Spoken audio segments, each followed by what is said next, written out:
Hey guys, so fourth day of WSOP, I decided to go play the 600 one day at Aria. It's a 75k guarantee. It usually gets way more than 75k, so I believe this time I got about 250k in the prize pool. We ended up max late regging with 30k at 1500 big blind. So the first interesting hand I wanted to talk about was at 2500 big blind. I doubled up and I chipped up a bit, so I have around 70k to start the hand. So fold to me on the button. I have queen of clubs, 5 of diamonds. Usually a fold, but in these fields I tend to open up wider from late position, so I make it 5k, small blind folds, and the big blind defends. So flop comes 5-4-3 rainbow, checks to me. I decide to bet bigger on this board. I bet 8k, and he makes the call. Turns a 4 of spades, bringing in 2 spades and parrying the middle card. Not my favorite, but I think we're still going to be good a lot of the time, and it's nice to still have a strong top pair. So he checks, and when I was thinking about what to size it, I was wondering if I wanted to go big, if I wanted to go smaller to like price in some of his other stuff. I ended up deciding to go smaller. I don't think this opponent was going to check raise me and put me in a tough spot. So I decided to go smaller, and it's going to freeze the action. I'm just going to be able to check river a lot and showdown. I'm kind of setting my own price for what it's worth. So anyways, he checks. I make it 8k again, and after a while he decides to call. Now the river comes in offsuit jack of clubs, and so the flush draw is missed, the straight draw is missed, and he leads for 17k. I thought it was like kind of weird because I would think a 4 he would just check raise himself on the turn, or any straight. I think we would have seen more money get in so on previous streets. So I think for a while, and I end up just making the call. We're also getting a really good price. I think the pot at this point was 46k, so it's like a little bit over third pot bet. I end up making the call. We don't need to be right that often, and he just mucks, so we take down a nice one there.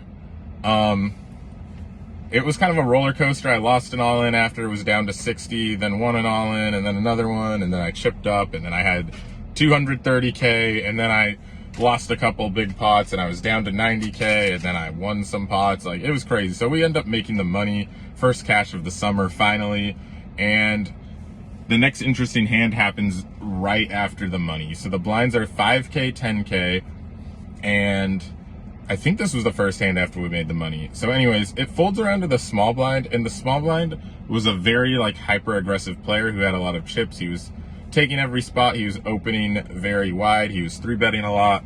He just had like a lot of gears, and he was putting on pressure and accumulating very well, and I had been battling with him quite a bit throughout the day. So anyways, folds him in the small blind.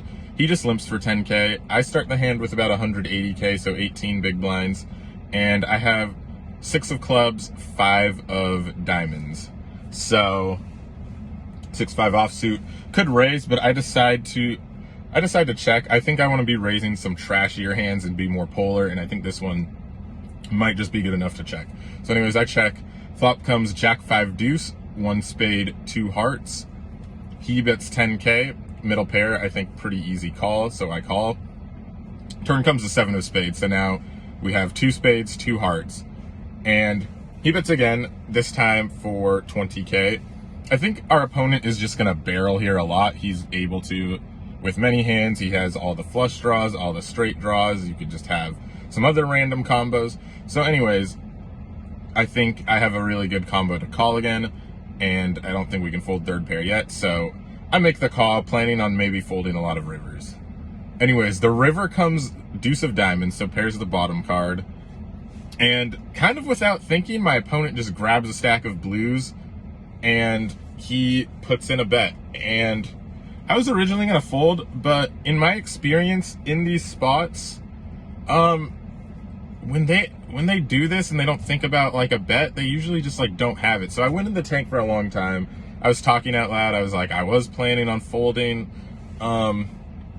We have a combo that unblocks all the straight draws, not all the straight draws, but a lot of the straight draws, all of the flush draws, all the backdoor flush draws, and also, like, when people put out their lower denomination chips, he had like a bunch of 25Ks. I often tend to think that's also like a sign of weakness. So, I don't know. In game, I was like, I just did not think he had a jack. I thought he would bet a jack smaller. The bet ended up being 80K.